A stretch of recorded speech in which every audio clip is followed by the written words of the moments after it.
প্রশাসনের উদ্যোগে উদ্ধারকৃত নিষিদ্ধ শব্দবাজি নিষ্ক্রিয়করণ বাঁকুড়ার জয়পুরে।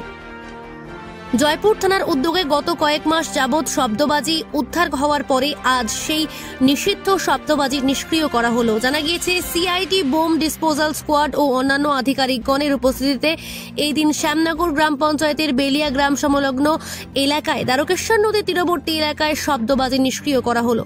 দমকলের আধিকারিক সহ একটি ইঞ্জিন ও জয়পুর থানার পুলিশ বাহিনী, মেডিকেল টিম এবং CID bomb disposal squad Purulia ইউনিটের প্রক্রিয়ায় অংশ নেন। এই দিন চকলেট বোম, তুবড়ি সহ নিষিদ্ধ প্রায় 20 থেকে 25 কেজি শব্দবাজি নিষ্ক্রিয় করা হয় বলে পুলিশ সূত্রের খবর। এই গোটা প্রক্রিয়া সম্পন্ন করতে প্রায় 2 ঘন্টা সময় লাগে বলে জানায় দমকলের এক আধিকারিক। বাঁকুড়ার জয়পুর থেকে তন্ময় পাত্রের রিপোর্ট, সি প্রাইম নিউজ।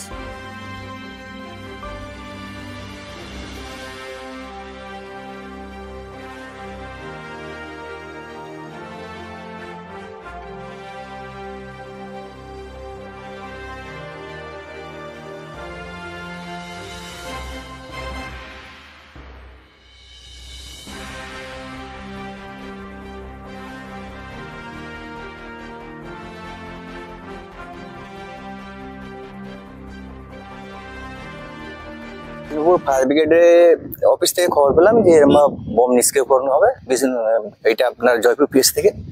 তো ওখান থেকে খবর পেয়ে আমরা গাড়ি নিয়ে সরাসরি এই নদীঘাটে এসে এখানে বোম নিষ্ক্রিয় করা হয়েছে এবং বোম স্কোয়াডের স্যারেরা ছিলেন। হ্যাঁ, মোটামুটি আপনার বোম এখন নিষ্ক্রিয়করণ সারা হয়েছে এবং আমরা জল দিয়ে সমস্ত নিভিয়েও ফেলেছি এবং সব ঠিকঠাক হয়ে গেছে। মোটামুটি আপনার কত কেজির মতো আজকে কত কেজি বোম নিষ্ক্রিয়করণ করা হলো? ওইটা সঠিক আমাদের জানা নেই, ওইটা ওনারাই বলতে পারবেন। কতক্ষণ সময় লাগলো?